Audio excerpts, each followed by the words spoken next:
I want to tell a story this morning. I'm going to call this story time. So one day last week, I was watching this little mini series on Netflix, and it has 7 series. But this one series that caught my attention was the one called Orphan. And so I began looking at this little miniseries, and I was trying to understand why this young man was always an orphan. Let me get a little bit of the storyline. So as the picture comes on, this man is eavesdropping in his funeral home. And guys, I'm paraphrasing this. I'm narrowing this really down because it's very long. So he's eavesdropping in his funeral home. And the guy, matter of fact, he's actually helping him out with the body. And the guy asked him, "How do you know this man?" "He worked with me at the tire factory." And that guy's like, he never worked at a tire factory. So the guy left because he got the information he needed. So he went back home and started explaining it to his wife because they were very poor. They lived in a shack. Okay. So they both agreed to go down to the orphanage and get this young kid. He's probably 9 or 10 years old. So they get there. They do the little paperwork and get the kid. Okay. I'm going to say this. Everybody this young man has been with, they end up passing away. Save that part to the end. Okay, so they get the kid. So by you adopting this child, he brings you good luck, as in riches, money. Okay, so he gets them when he first adopted them, started giving little toys and stuff. So he gets them a little money, and it was enough money for them to pay their rent because rent was due and was behind. Okay, got that to pay the rent. So the next little lump sum of money they get enough to go to this fancy restaurant that they always want to eat at. Because they always see people dressed up nice, go to this restaurant and eat, and they never had the money to go there. So they go there, and in the process, way before that, the little boy was eating at the house. He told the lady, "I can't eat peanuts because I'm allergic to them." Okay, she got it. So accidentally at this restaurant, he eats some peanuts. The dad gets mad.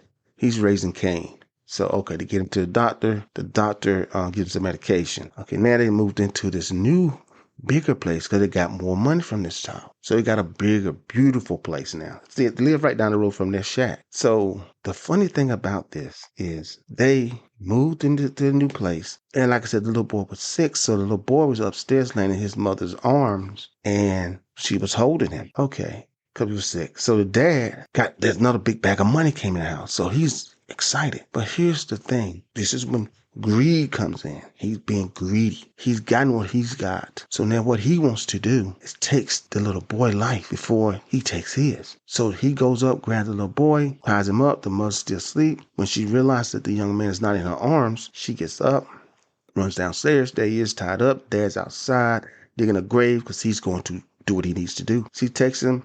She runs back down to the little shack they was originally living in. And he comes in. He says, "Why? We got to get rid of him. He gonna take us out." So she said, No, I love him. Keep that word right there, please." Dad said no. So the mother stands up and stabs the father in the back and kills him. Now she's going to take her own life. You heard the little boy yell out, "No!" At this time, the movie's about to go off. They come to the outside. You can see this big glare comes over the mother. I guess what he's doing, resuscitating the mother. Now let's put the plots together. Number 1, the father was what? Greedy. He was greed. Number 2, the mother beginning to fall in love with this young man because she had a young man of her own, a young boy of her own who passed away. He kind of reminded her of her son. That's why she started to fall in love. The greed part had left her about the money. Now she began to share love. Here's the plot of this whole story. Greed killed the husband, and greed killed everybody that this young man dealt with. Was greedy for what the kid could do for them, but not what they could do for the child. They never showed the one thing to the child. That was love. That's why they was removed from this earth, because they gave nothing back in return. Everybody received, but nobody gave nothing to the child, and all he ever wanted was someone to love him. That was the whole plot of the story. I noticed that when I kept looking at it, and I noticed that none of the men loved the child. Some of the men were single, assuming, because the mother's the only one took the notion to fall in love with the child and to nurture him, to give him what he always needed was love. And everybody else wanted to get money from this child. That's all they cared about. It's the money value. Greed and malice was in their heart. So I guess the young man said, "Nobody won't give me anything, so why should I keep giving to you? Why don't I take something from you?" And he took from them what's their life. Now, by me putting that together, I want to put a story together from my end. On people that know I was in law enforcement from the 90s to 2000s, to 2008. Back in 1996, I went to this house for a young man who had been adopted by a lady. So I get there, house is destroyed. I was like, "What's going on?" She said, "Hey, I want him out of my house. I don't want him to be here no more. Just get this damn what she called him a name. I can't remember the name she called him. It was a name she called him, and I just can't remember it right now because it's been so long. So I get the young man. I'm talking to him. I get into my car. I go back. I said, relax in my car till I go back in the house. So I'm talking to the lady. And I'm, by me listening to her, I got a lot of information off of her. She's been getting checks for this young man. And I get that. But here's the problem I have. When you collect this money for somebody, you are not everybody. So please, by all means, not everybody. But when you are getting money from a child, make sure before you adopt that individual, you know about his behavior issues. Know about what makes him happy, what makes him sad. And you want a child, you can't keep a child in the house at 9 years old all the time, every day. And she was keeping him in the house a lot. You know, he gets from school, he's in the house all day. If I was 9 years old and you kept me in the house all day, I'm going to tear some shit up too. Something going to get tore up. Something going to get flipped over. I need to be outside. I need to release my energy as a child. That's the thing that you have to understand. You got to let a child release energy. You can't just put him in the house, cook him up every day in the house because he's going to explode. And like I just said, put me in the house at 9 years old. See what I do. I had a house flipped all upside down. So I understood that. But then again, like I said, it was up to her to learn all the behavior issues before she adopted this child. So she would know she was dealing with. I worked in behavioral health for 10 years. One thing about me, I learned each child behavior that I had to deal with on my hallway. Because I wanted to know what would it take for me to keep you calm, what upset you, and what do I need to get to you to make sure you are okay. That was my job, and I took that serious when it came to those kids. But what I'm saying is, so anyway, I'm taking this child to a place in Jacksonville, North Carolina. In the process, I'm having a conversation with the young man. He's not acting out. And we stopped. I think I remember getting him something to eat. And we're talking, we're having a good time. He said something to me, almost broke my heart. He said, why is it that nobody loves me? Let me tell y'all something. I didn't know how to answer that.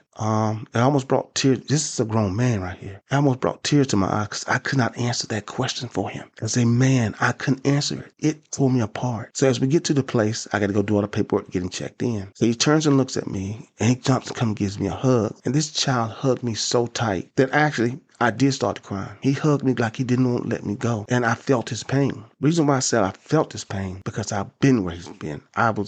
We were adopted as 5 children. And the thing I was so blessed about being adopted, all of us at one time, is we were not separated and became orphans, that we never got to see each other. So I'm very blessed in that manner. So my thing I'm saying to people that are adopting children, adopt them for the right reasons. I understand that some money come with it, but push the money portion aside. Think about this key thing here. Love. Love overrides money. Do not let the money be the thing that drives you. Let that child begin to feel some love, something he hasn't had in a while. Let him feel love. I get it. He's not your blood. I get that. I understand that. That's not the issue here. I need you. Not everybody does this. But I've seen cases, even though like I dealt with cases, but I've seen cases on television where I've seen where people could get these children. They got them for the wrong reason. You got them for the wrong reason. You're not showing them love. You get them because you can get that damn money to do what you want to do, but you can't give him something in return. Not him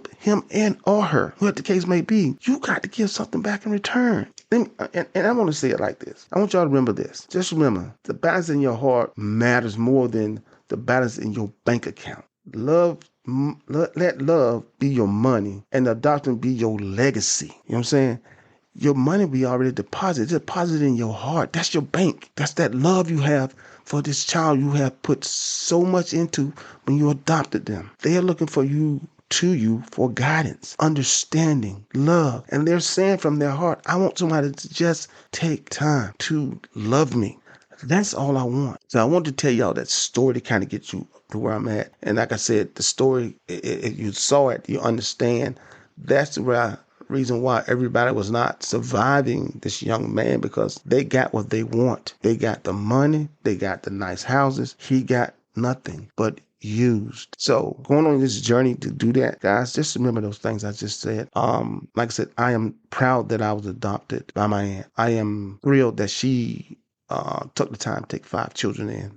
Like I said, we could have been spread it all over North Carolina as 5 children, because nobody's not going to adopt 5 kids at one time unless they have a big heart and they're ready to give you love. So I experienced that as a young man, And look at me now. I'm 60 years old. I am happy. I am so glad that somebody took the time out to pull us off the street before we got in so much trouble that we all could have ended up in prison somewhere. So, hey guys, I want to shout out and say I love you guys. I hope y'all listen to this. Hope you pass it on to people that you know. Thank y'all for just taking the time out of your schedule to listen to what I had to say this morning. I'm blessed and I'm very grateful and I'm very humble and I have gratitude. Thank y'all.